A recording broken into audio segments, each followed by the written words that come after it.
Big news out of the big 12 and the soon not to be so big Pac-12 today. And it is, I don't know if I can say that I'm surprised by this. In fact, I am anything but surprised by this. And it is an update on the Pac-12 TV situation is where we're going to start. Sources close to the situation today told us that the Pac-12 is at $22 million per school per year, and there are constructural problems with the agreement that they have in place. One of the main ones here is that ESPN will not pay now or later for San Diego State or SMU to join the conference. They are refusing to pay for non-P5 schools, and in fact, I am told they also balked at paying for any expansion in the Pac-12 without their consent. So it's an ugly situation. $22 million per year per school is a non-starter.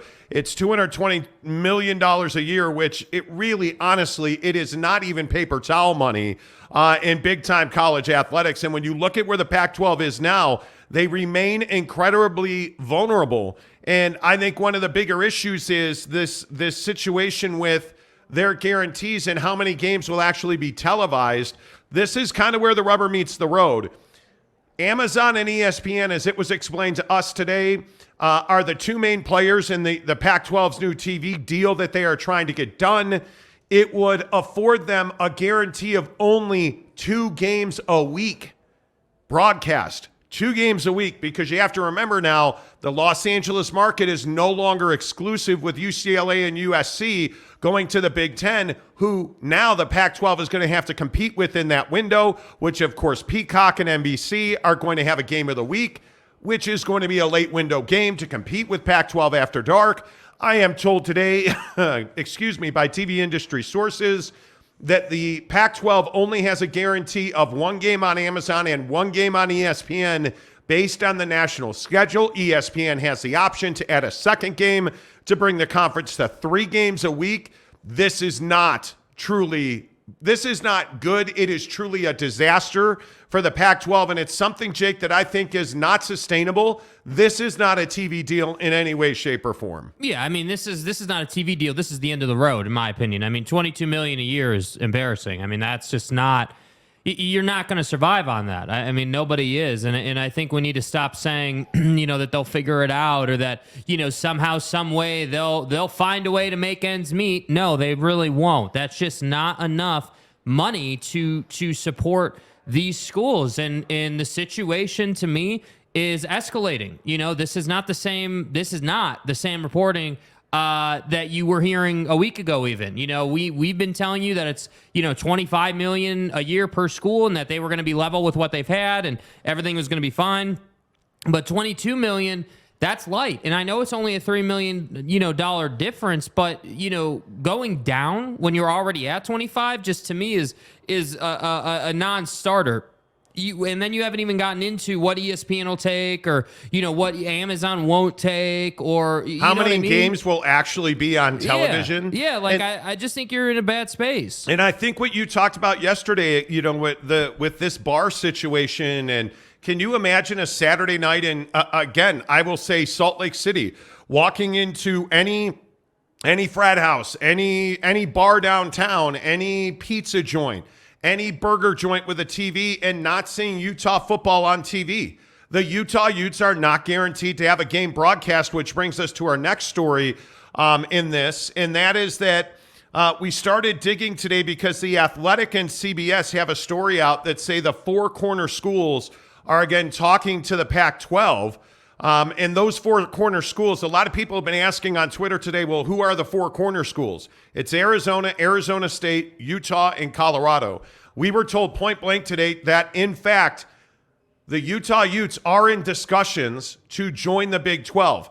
How those discussions are happening, though, Jake, I think are very, very interesting.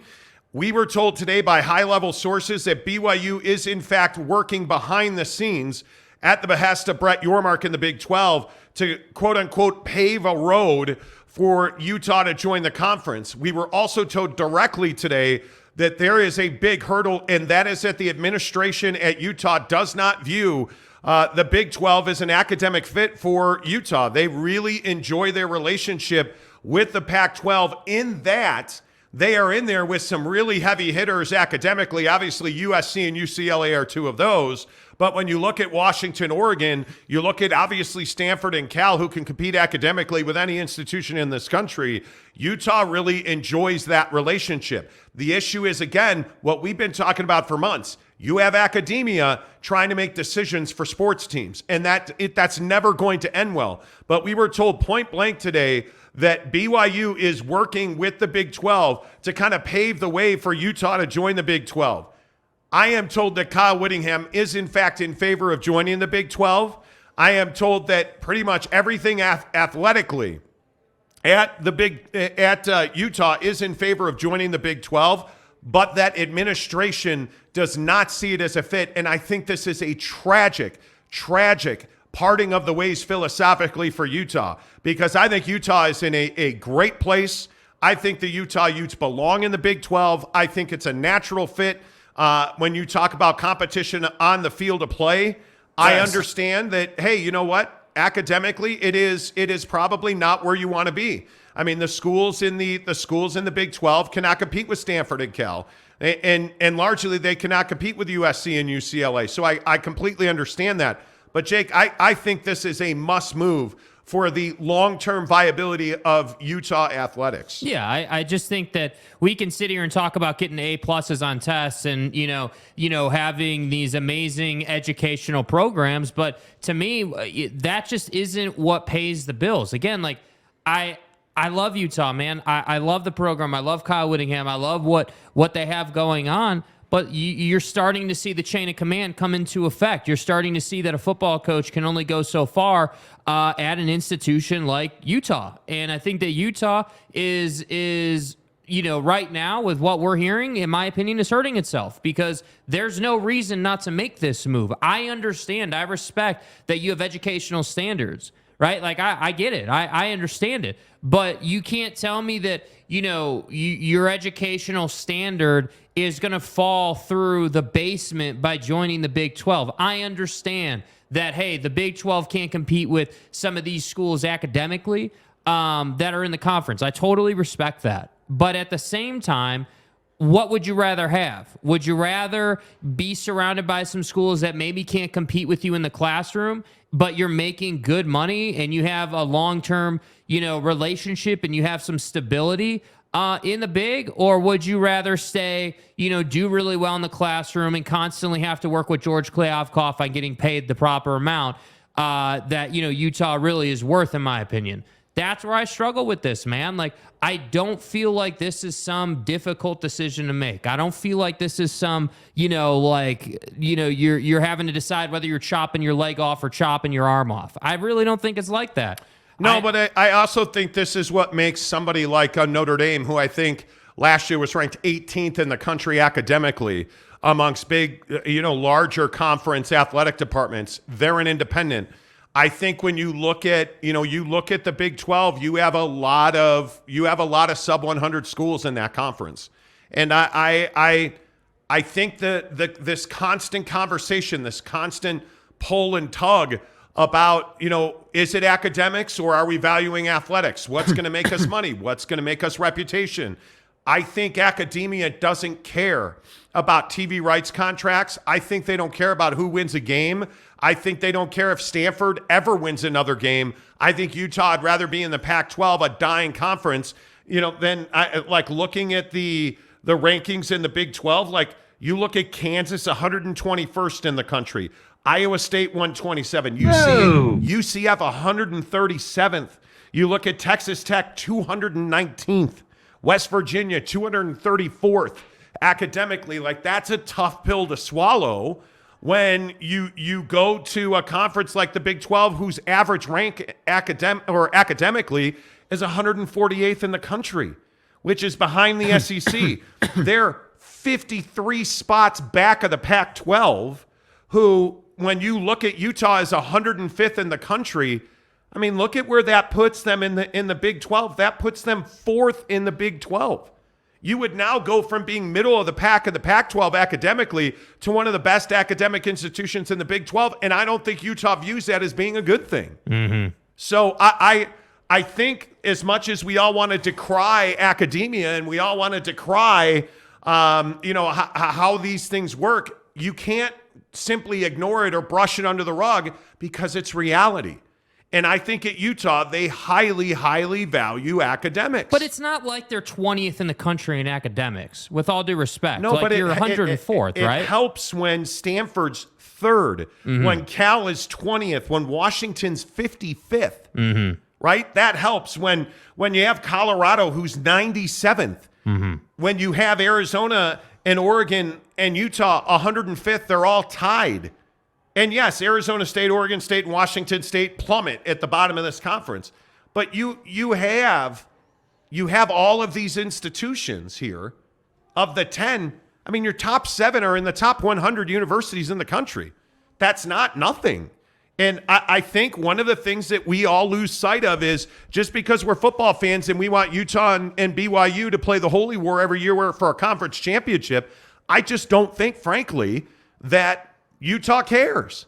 I really don't. I don't think when you look at how the ship is run up on the hill that they care very much to be in the same conference with an Oklahoma State, with a West Virginia. I just don't think they care. I think they would, if they had their druthers. You look at the Big Ten or the ACC. The Big Ten is their average academic rank is 56th in the country, bro. Like that. You look at every member of the Big Ten, all the way down to Nebraska, who's the exception, at 151. After that, it's Iowa is 83rd in the country. You have Penn State, then Michigan State, Indiana, Minnesota 62nd academically. Who knew that? Northwestern 10th, UCLA 20th. Like you look at, Southern California 25th with Michigan. Right.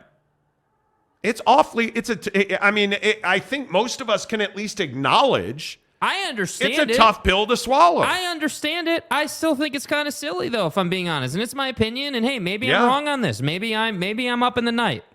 But you can't, in college administration, it's not good enough just to say, well, yeah, you know what? Our football program that won the Pac-12 2 years in a row and, is doing amazing things, even though they can't recruit skill positions really well. Like, even though they're playing with one hand tied behind their back most games, like, even though all of that, we don't care about any of that. We're more concerned about getting A's on our Scantrons. That's what I have a problem with, man. Like, this is what we do in our society. Tell me I'm wrong, right? Like, hey, I don't care that I could help you, Kyle Whittingham. I don't care about that. Right? We're more concerned about making sure that we get good grades. That's what we're concerned about. And if that is indeed what ends up happening, because there's no guarantee of what will happen, right? Like, this is very much new reporting. This is very much an evolving situation. So there's no guarantee of they will stay or they will go. But to me, it's like, if you do stay, you're telling me everything I need to know, which is football is not a priority at Utah. And you know what? I'm okay with that. But it means you also fall down the ladder a little bit in the hierarchy of what's talked about in this town and what's talked about in this state. Because maybe I overvalue BYU, and I think BYU's 82nd or something. But when I look at BYU as an academic institution, they're 89th. I mean, that's not terrible. That is, in fact, higher than Utah. You look at the problem is your average rank in the Big 12 is 148th. It matters. And I guess I'm beating a dead horse with it. Academia matters, man. Yeah, and I don't think anyone's saying it doesn't matter, right? Like my opinion isn't that it doesn't matter. It obviously matters. But what I struggle with is like, okay, yeah, on one hand, we're going to sit here and say, oh, yeah, F Stanford, F Cal, F these schools that can't compete on the football field. They don't have anyone going anyway. You see the farm the last 10 years, it's empty, right? But then on another hand, what we want to say is, oh, well, they're third in the nation academically, Stanford is, which is an incredible achievement that really, just as it should be respected, like Harold did. Like, it's an incredible achievement, and they deserve a lot of credit for that. But at the same time, we can't then say, oh, well, we're going to stay in the pack, even though we've been ripping them on the football field for the last 10 years, dude. Like, this is classic Pac-12 behavior, in my opinion. This is what I know this conference for. Well, I'll also say that I look at, no, I meant open the door. I'm boiling. Oh. I look at where we're at in the Big 12. I think this is a stroke of genius by Brett Yormark, and I'm happy to do it right now. I need to eat some crow on the Big 12 because we have talked about on this show this week, much to the ire of many of you who watch, that we felt like the Big 12 was just slightly better off. If Brett Yormark is able to pull off this kind of coup, the Big 12 solidifies itself for a decade.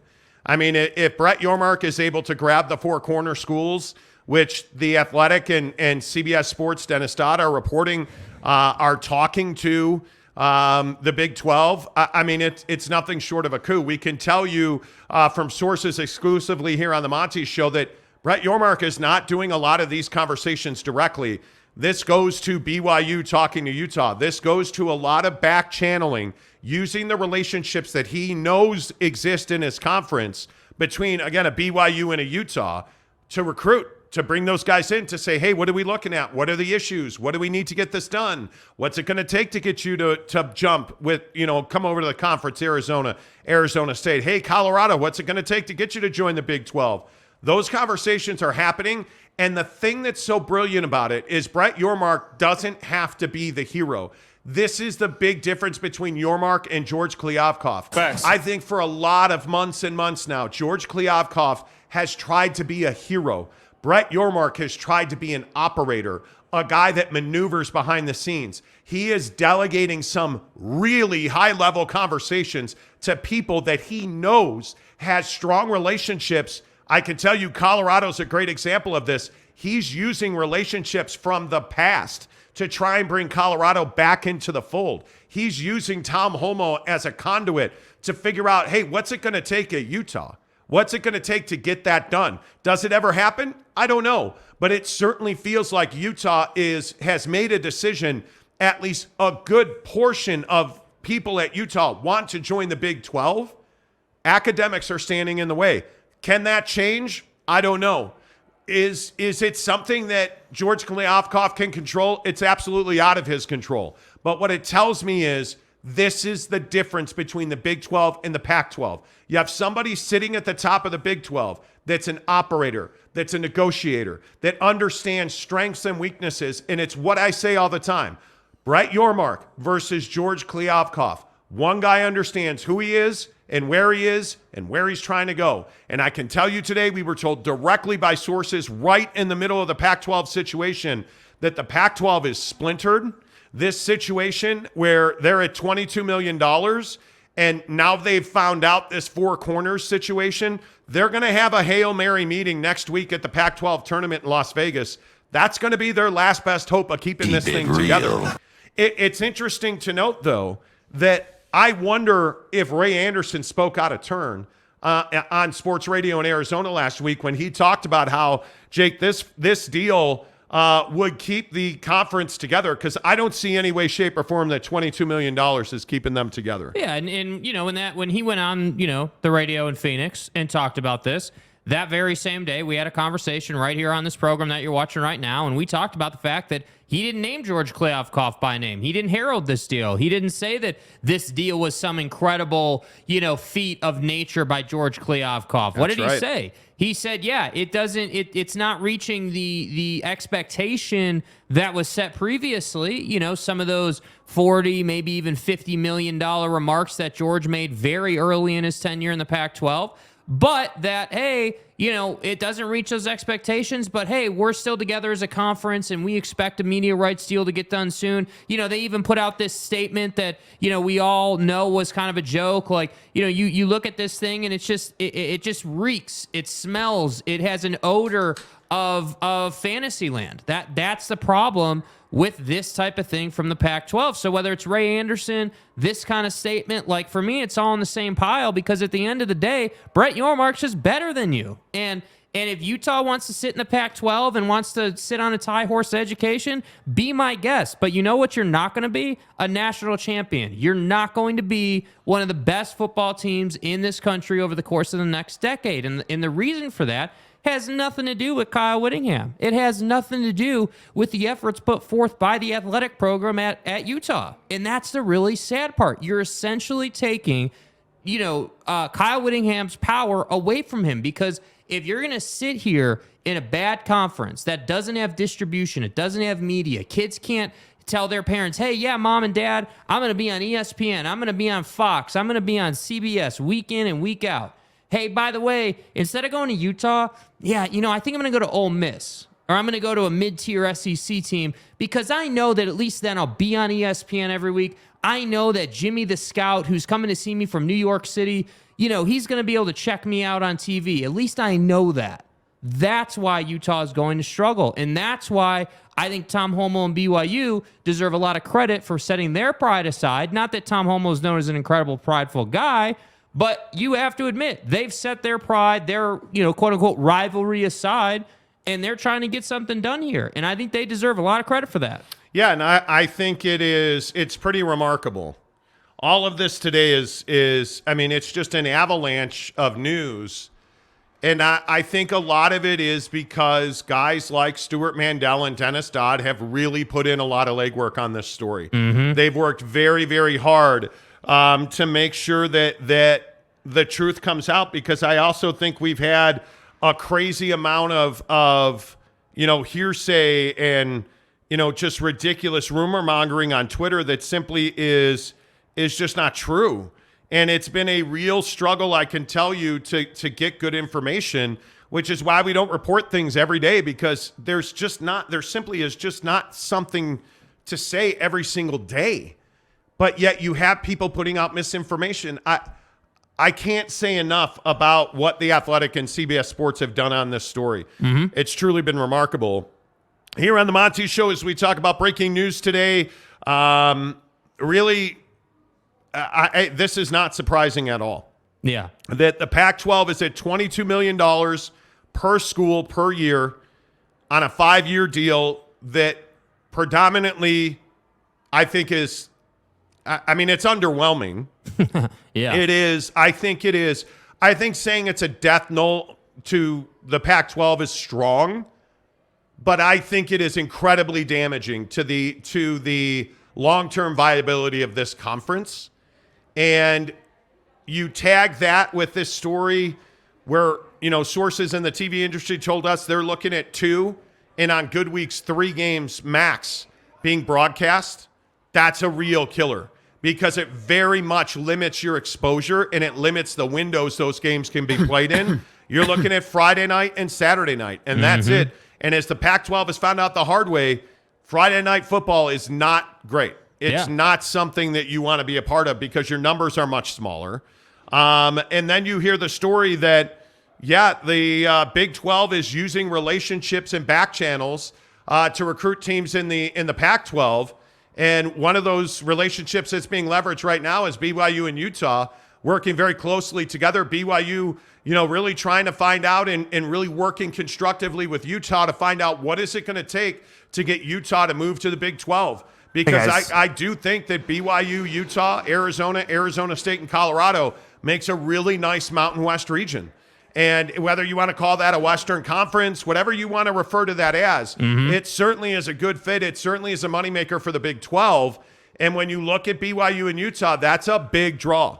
That is a big draw. And if you have BYU and Utah in this conference, and furthermore, I'll say, you put Utah football in this conference a year from now, I think there's a real good chance that they're going to be contenders for the top of this conference right out of the gate. Yeah, it's like that springboard effect, right? It goes both ways. I feel like this is the whole turnover concept in the NBA, right? Like if you can add Utah to this conference, you're basically launching them forward, right? You're essentially paving the way for them to be at the top of the college football playoff competition, right? Because they're going to be in a conference that they can athletically compete with. All the guys are coming back. We already know that, and so to me, it's like you're going to have a situation where you've got your boys back. You've got the same team back. The Pac-12 championship caliber team that can go out and play with anybody. And for me, I just think it's such a shame. And again, like, it's not any shade towards the educational side of this conversation,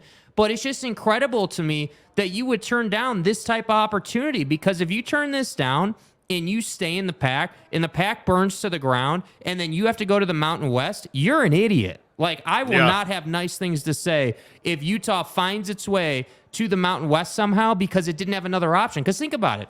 If the Big 12 expands, and Utah's not part of that expansion. We already know the Big Ten doesn't want you. We already know the SEC's not interested. We already know you're not going to the ACC. That's just not realistic. That's not, like, you know, whether we're talking about flights or affiliation or anything, that just doesn't make a whole lot of sense.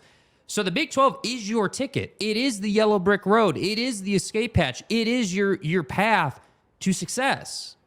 But you're really telling me that you're not going to take the last best exit on the freeway because you want to maintain, you know, your super god level educational standard? Like, it bothers me. Are you telling me you're not getting off the freeway because you think you're in an airplane? Like, I mean, I understand it at Utah. I totally understand it. Let's get your comments in here.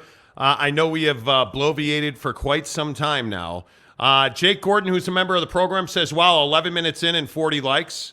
Where are we at on the program today? We have 1,000 views. We're at 62 likes. If all 512 of you hit the like button right now, that would be amazing. Please consider it. We appreciate you guys being here. Patrick Boren, Stanford and Cal are going nowhere unless it's the Big Ten. I would agree. I honestly think Stanford would rather not have athletics than join the Big 12. But, like, isn't that the other side of the conversation? Okay, Utah, you want to stay in the pack? What happens when Washington, Oregon, Stanford, and Cal go to the Big Ten? Who's laughing now? That's a tough one. Right? Like, but that's what I'm saying. Yeah. Like, it's not, this conversation isn't just a matter of what you want to do for your own sake. No, it's not. This is a conversation about, hey, what are other institutions in this conference that still somehow exist? What are they going to do? Because if the Big Ten comes calling with 50 a year, it's over. That's a great point. Like, it's over, bro. Because I mean, these schools are all going to wind up in a conference. I mean, is it a smaller conference? Is it a conference that really acts as a dump truck and just kind of picks up all the scraps? Maybe. But if you're Washington State and Oregon State, I don't know what you do here. Because Cal can at least stand on its academics. Right. If you're Oregon State and Washington State, what are you going to do here? I don't know, because you're in smaller markets. The sad thing is, look at Oregon State, what they're doing with their facilities right now. Fantastic renovation at Research Stadium. Like, I mean, that fan base is fabulous. Yes. You know, the folks in Pullman, Washington at Washington State are fabulous. But perception's reality. Washington State and Oregon State are small brands. You know, Arizona's a basketball powerhouse that I think, I was told today that Arizona would love to jump to the Big 12. Well, because it makes sense. Yes. Right? It makes perfect. That's what I'm saying. Like, the more I, because we've only had this news for, I don't know, maybe, you know, a couple hours here. Like, it's all happened today really fast. 1 o'clock, the thing went off the rails, frankly. Yeah, 1 o'clock Mountain Time. And so, you know, the more I put my head into this thing and the more I really chew on it and think about it and mull it over, I understand. Like I said, I respect that they want to keep an educational standard, but I guess maybe I don't understand well enough what it really, at the end of the day, is going to cost you to be surrounded by the Oklahomas of the world. From an educational standpoint, where I'm not talking about athletics, educational standpoint, what really is it going to cost you? Because this whole concept that all of a sudden you hit a switch and now the Big 12 logo is painted on your football field and on your baseball field, and you're telling me by doing that, all of a sudden your education, you know, standard and execution at the U on the Hill, all of a sudden plummets? Well, no, obviously not. Obviously, their standard at their university isn't just going to fall off a cliff. So I guess my question would be, you know, what really do you lose? Because if it really just is a pride thing, then I have a huge problem with that, dude. I have a big problem with that. Paul McNaught says, I don't have a problem with the U joining the Big 12, but it irks me that BYU is helping the U join after getting kicked in the sack by the U back a decade ago in past conference realignments. I don't know that. I think BYU was always done in the Mountain West. And I was talking to a BYU guy about this the other day. It's not as though Utah said, okay, little brother, you stay here in this little conference. I think BYU was restless to begin with in the Mountain West, and I think they wanted out. I don't think it was a thing where Utah just pulled a ripcord and was like, I'll come into the Pac-12, but you don't bring BYU. You're a dude. I think it was more the Pac-12 saying, screw the Mormons. Honest to God, I think, well, Sunday play, and what's this honor code thing with your non-caffeinated beverage? Like, that's what I feel like the Pac-12 did. Yeah. I don't think Utah did that. I think Utah just didn't do anything to fight for Utah. Utah didn't do anything to fight for BYU. I don't think BYU is fighting for Utah. You know what I think BYU is doing? BYU is being very smart business people here. And BYU, again, if you're just tuning into the show, what Paul is referencing is a source told us today that the Big 12 is using relationships to, quote, pave the way for expansion, and that the BYU is working with Utah on a Big 12 invitation, that BYU's been involved in those conversations, and that academically it's a no-go right now today. But Kyle Whittingham and just about everybody else at the top of the athletic food chain at Utah has signed off, which is interesting, by the way, because as Jake talked about, you have this tweet from Mark Harlan all those months ago now saying we're not leaving. But now all of a sudden you're leaving. And I think when you look at what BYU's role here is, I don't think you have to like it. Mm-hmm. It's just the reality of the way the business of sports works. Is it better for BYU to have Utah in the Big 12? Yes. Yes, it is. Yes. Is it better for Utah to be in the Big 12? I'm telling you it is. Academically, I agree. It's a tough road to hoe. You're going into the top of the conference academically, but athletically, I mean, you're going to compete. I mean, Utah women's basketball, even though they went out in the first round of the tournament or whatever that was, they lost last night. And basketball-wise, and by the way, I'm glad I just said that out loud. One of the other parts of this conversation I think is so important is the next big jump revenue-wise is college basketball. Because one of the things that I think Fox is trying to do, and we've seen this throughout their negotiations, Fox is partnering with ESPN. And people don't want to have this conversation, but you better take note of this, that Fox and ESPN are not adversaries. ESPN has had a significant shift in tone within the marketplace. Right. And that they're looking for partnerships. They're looking for, ways to liaison, right? And basketball with Fox is a perfect example. What'd you say to me this morning in the car? Hey, did you see that story where ESPN is trying to get every live sporting game available in the ESPN app? Basically what ESPN wants to do in the big picture, and this isn't just specific to, our conversation today about the Pac-12. What ESPN wants to do is they want a consumer to be able to say, okay, the ESPN app is on my phone. I just got a notification that Game 7 of the World Series is on FS1. And what ESPN wants you to do as a consumer, what they want you to be able to do as a consumer, is through the ESPN app, click on that banner notification that comes across your smartphone and view it. Pull it up right like that. And what they're going to do is they're going to take a cut of all their subscription revenue. That's right. And they're going to pay that to whoever that end unit is. And in my example, Fox. But this could be the Masters on CBS. This could be whatever, right? Whatever the outlet is. They're going to take a cut of that, of the membership revenue they get on ESPN Plus, and they're going to send that to that provider.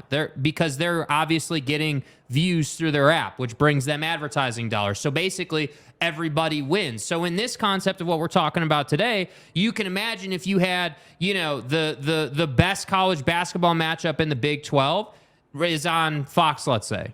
But I'm an ESPN person. I don't even have the Fox app on my phone, right? ESPN's going to send out that notification and say, hey, we're in clutch time, 5 minutes left in, Kansas, whoever.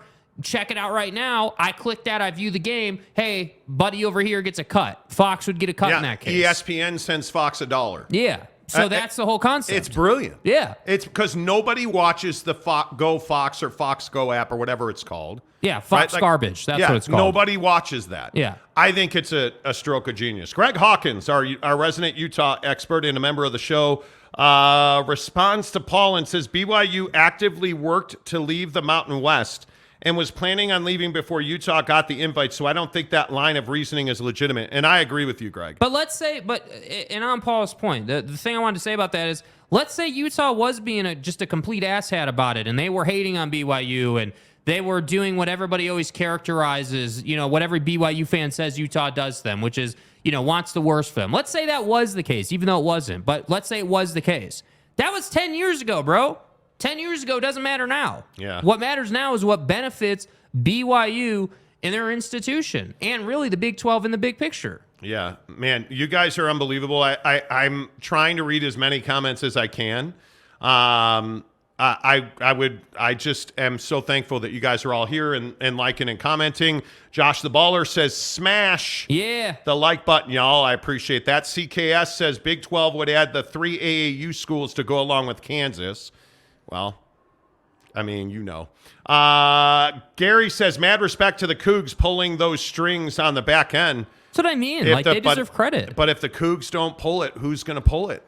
I mean, Greg Hawkins says, everyone in this chat who is saying that needs to understand that Utah is not going to the Mountain West Conference any more than BYU is. You guys, Utah is not going to the Mountain West. Listen, with all due respect to what the Mountain West is doing, bless them. They are working hard. Their new commissioner's kicking ass. The Utah Utes are not going to the Mountain West.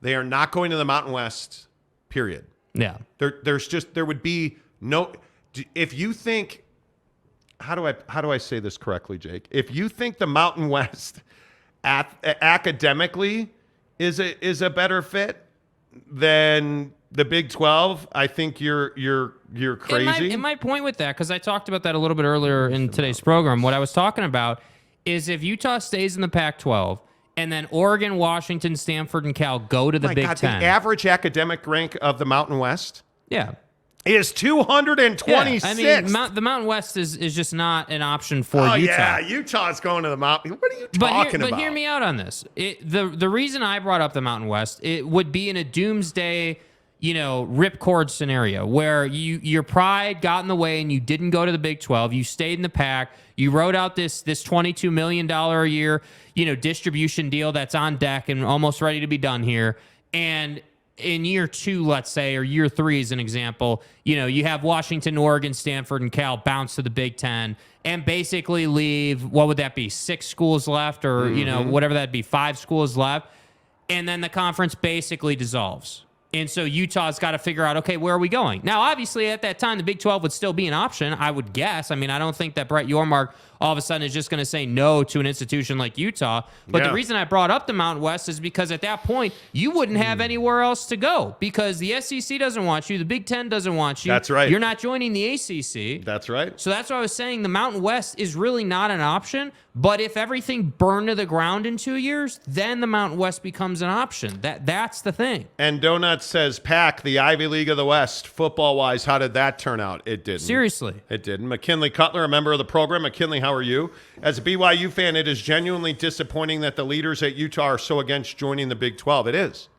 It is, but again, I have a lot of love for Utah, man. Like I know a lot of Utah. I was talking to several Utah alumni today. Jake and I were on the phone with a couple of guys, and they're dying for this school right now. Mm-hmm. I mean, the alumni that we spoke to today are heartbroken because I think everybody viewed this Pac-12 move by Utah as a not a savior, but I think it was this move that was going to cement the legacy of the Utes forever. Mm-hmm. And all it's done is erode that because if we're being really honest, Utah is not a power player in the Pac-12.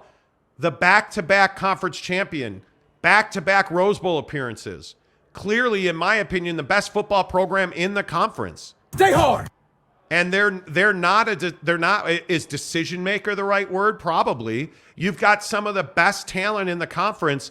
You look at what's coming back this year with Brant Keithy, or you look at you look at these guys. Yes. And I just feel like they deserve better because they're phenomenally talented performers and nobody gets to see their games. Yeah. When we were in Hawaii, we had to struggle to find Utah and Florida on the TV because it wasn't on, like a major, easily to find television. It's frustrating to me.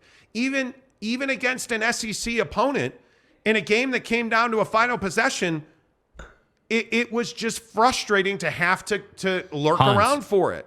You look at all of the things that BYU football has accomplished under Kyle Whittingham. This should be Ohio State. This should be USC.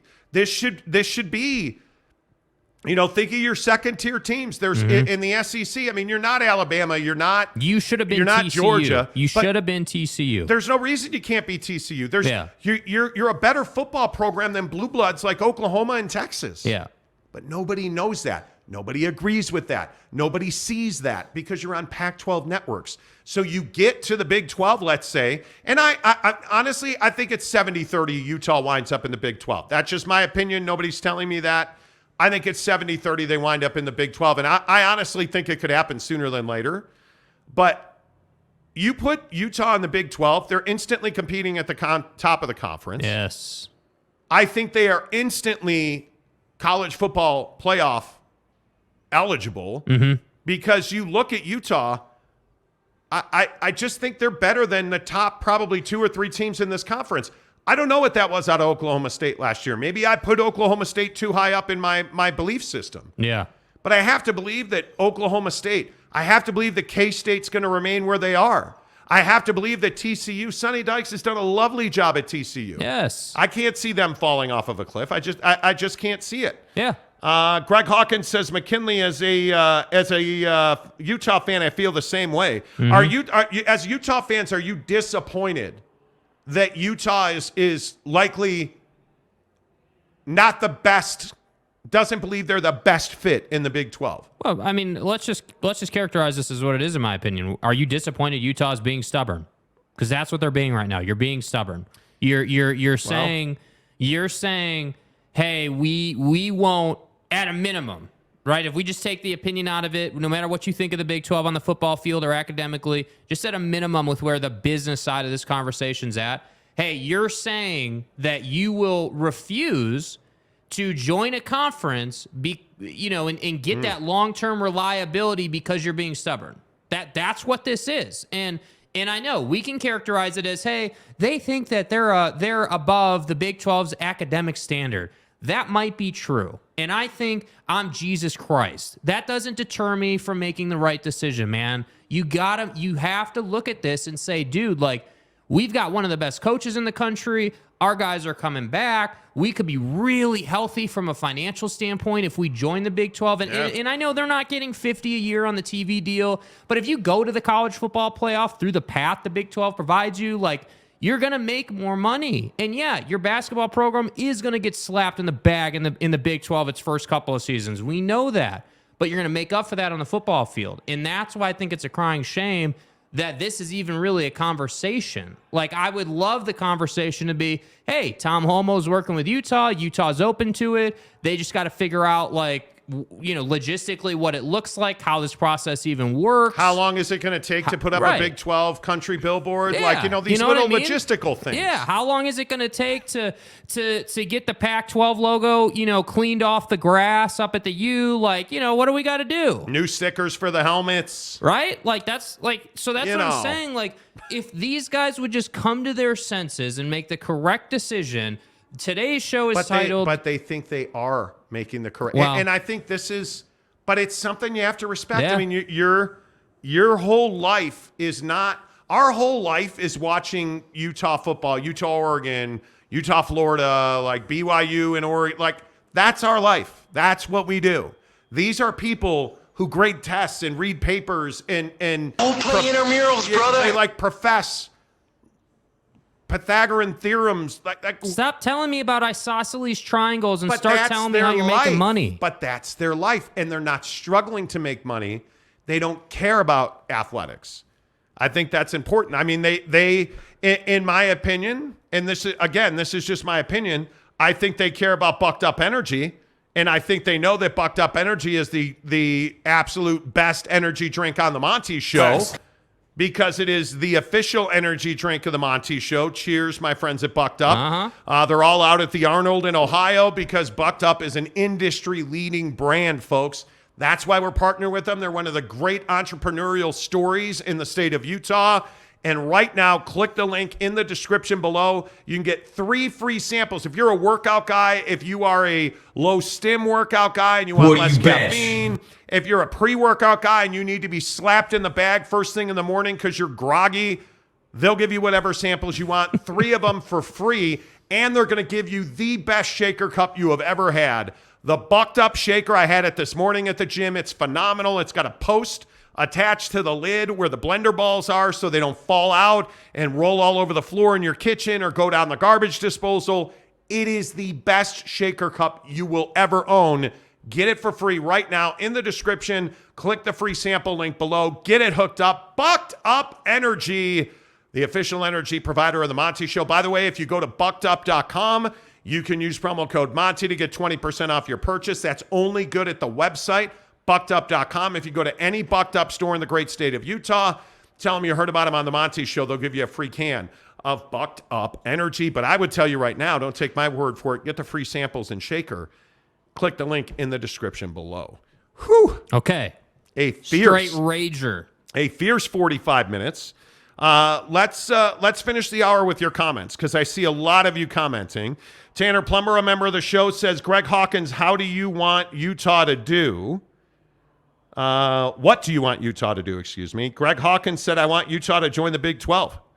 Christopher Shannon says, Oregon can make it as an independent. You would have no schedule, no disruption of your games. Can't make it. I can't read.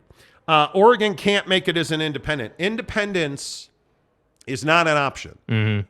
BYU is truly the most successful independent program outside of Notre Dame.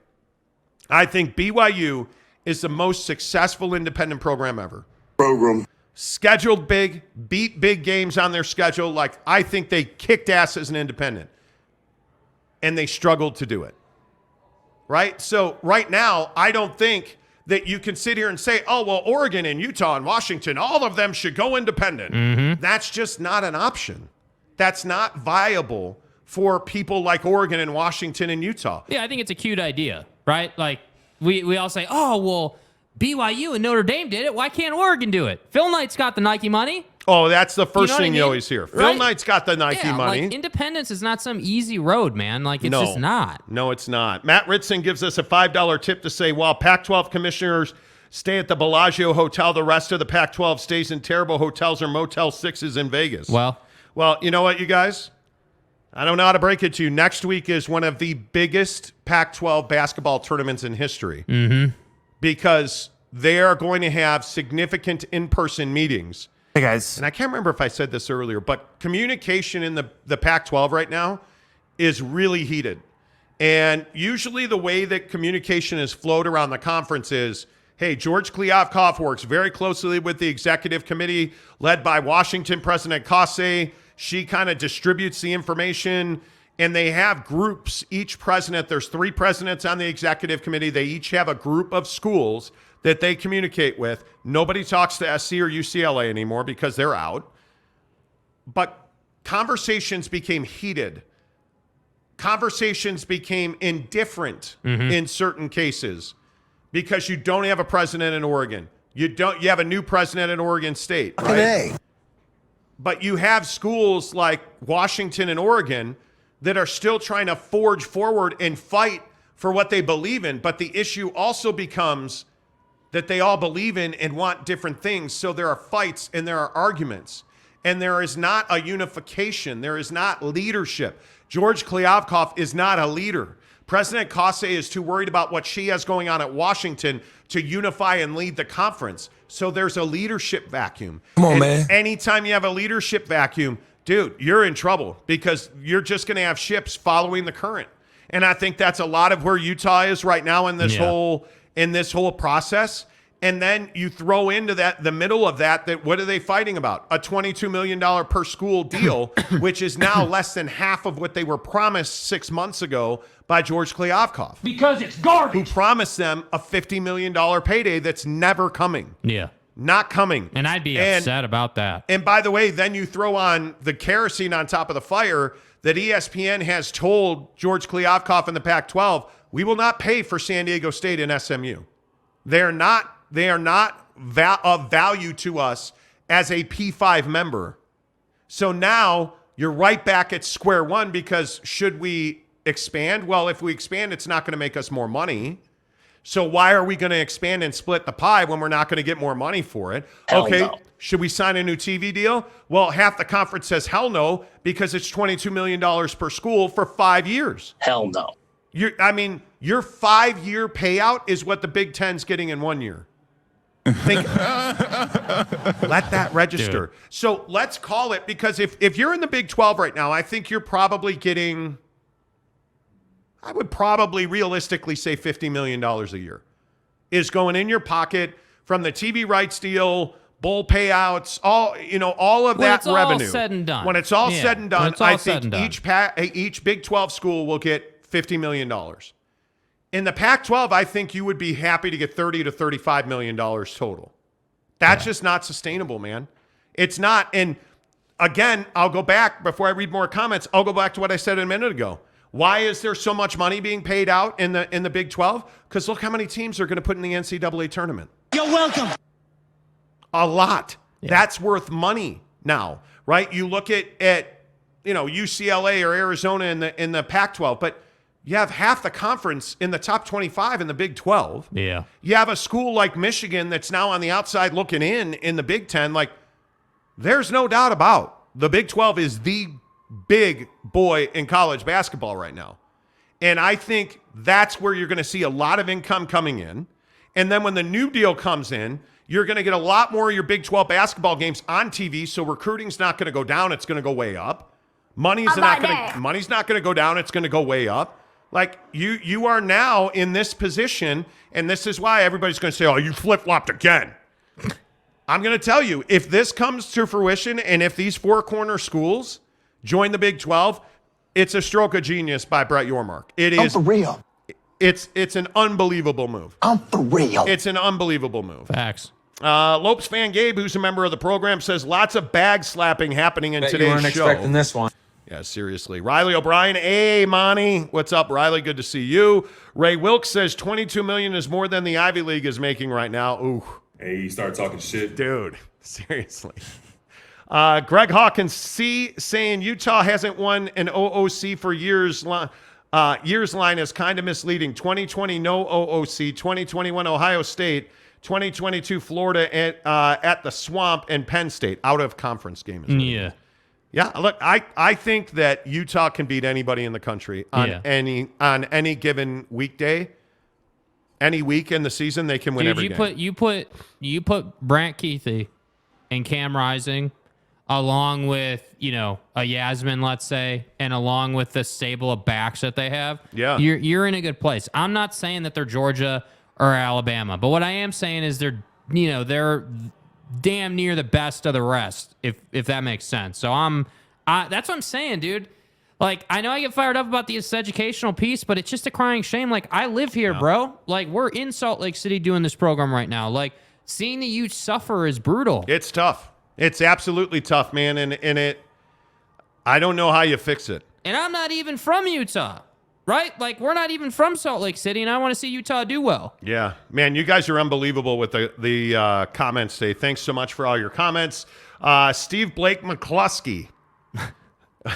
Sorry, I thought you said Steve Blake McCluskey. Otherwise known as the mayor of Montytown. Says, I absolutely love Utah to be in the Big 12. It's why I love college football. Rivalries are what it's all about. Y'all feel me? Thank you. Exactly right. Having Utah in the same conference would be awesome. Exactly right. Yeah, dude, we deserve the Holy War every year. Micah says, time for Yormark to give a set date to come into the Big 12 or they're all left out. There's no such thing as left out. Yeah, sorry, bro. It doesn't work that way. He'll take them tomorrow, a week from tomorrow, a month from tomorrow. He'll take them. Matt Hartley says, I make money by showing people's isosceles triangles. Hey, that's a hell of a way to make a living, bro. By the way, it should be said, I know we're reading comments. If you were a member of this channel, you had this information like 4 hours ago, bro. You did. By the way, you should hit the membership button, hit the join button on the channel. It's $9.99 a month. And I can tell you in our members-only Instagram chat, which is where we drop all of our big news, we dropped that at 1:30 something. We dropped that in there. So I would tell you, hey, $9.99 a month gets you all of this Pac-12, Big 12 information before anybody else. It gets you all of our NBA trade stuff before anybody else. Hook it up. By the way, our huge Big 5-0 birthday bash, dude, this thing is crazy now. Lit, dude. This thing is crazy lit. now. Between the miniature golf course, it's 6 holes of indoor golf, including a Plinko hole. Yes. And a skee ball hole. Yes. The PXG guy is going to be here with PXG putters. If you want a custom-built putter for you, he'll hook it up. Dude, we're giving away a free season pass to Canyons Golf up in Park City. Like, this thing's going to be amazing. It is next Friday. It's going to be awesome. Let's go. Let's go. Would love to see you guys there. David Sebesta says Oregon and Oregon State have the smallest endowment in the Pac-12. Take away Phil Knight and Oregon is nothing. Well, but Phil Knight is Oregon. And my man's got his own. He's well endowed. Trust me when I say so. Yeah. You know what I'm saying? Considering I have probably $25,000 in Nikes in my freaking closet. Are you kidding me? Big Al Smitty. Chances Colorado actually goes to the Big Ten? 0. None. Yeah. Yeah. I don't see that happening. I do not see that happening. Greg Hawkins says, I legitimately do not know anyone who dislikes the name Holy War for our rivalry. It's a great name. It is. Who dislikes the name Holy War? It is, man. It is the only name. Yeah. It's the only name. Provo Cougar fan. The Mountain West has tier 1 of 7 million per school. It's brutal. Yeah, bro. That's what I'm saying. Utah to the Mountain West is just not an option. And that's why I brought it up as like a doomsday, apocalyptic answer. Because at that point, you wouldn't have another answer. But anything short of that, they're not going to the Mountain West. It will never happen. Yeah. It will never happen. Dave Matzukis. All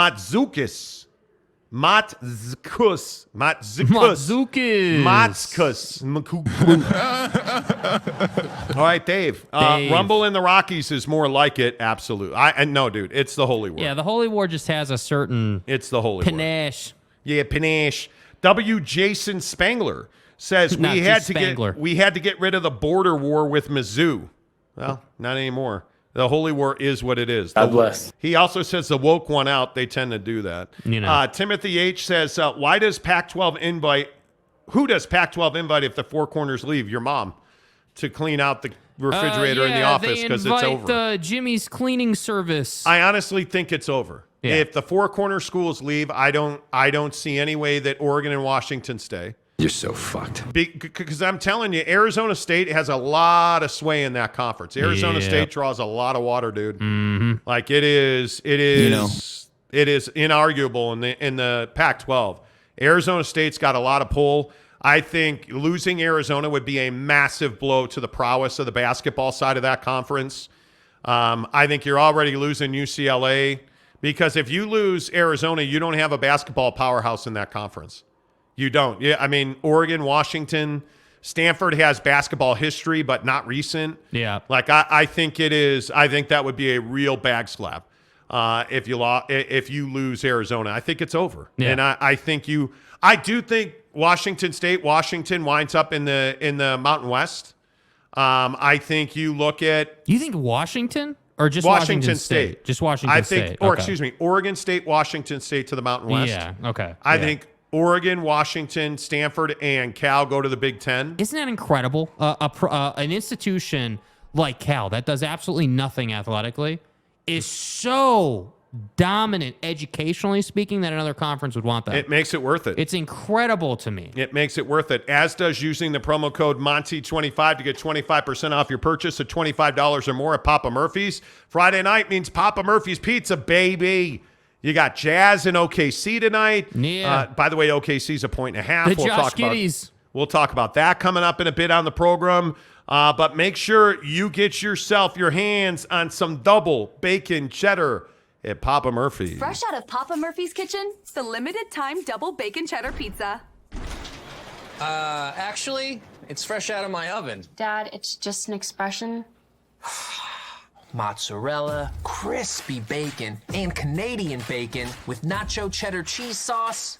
Now that is an expression. At Papa Murphy's, we make great pizza, so you can make the pizza great. In my oven. Order now at papamurphys.com.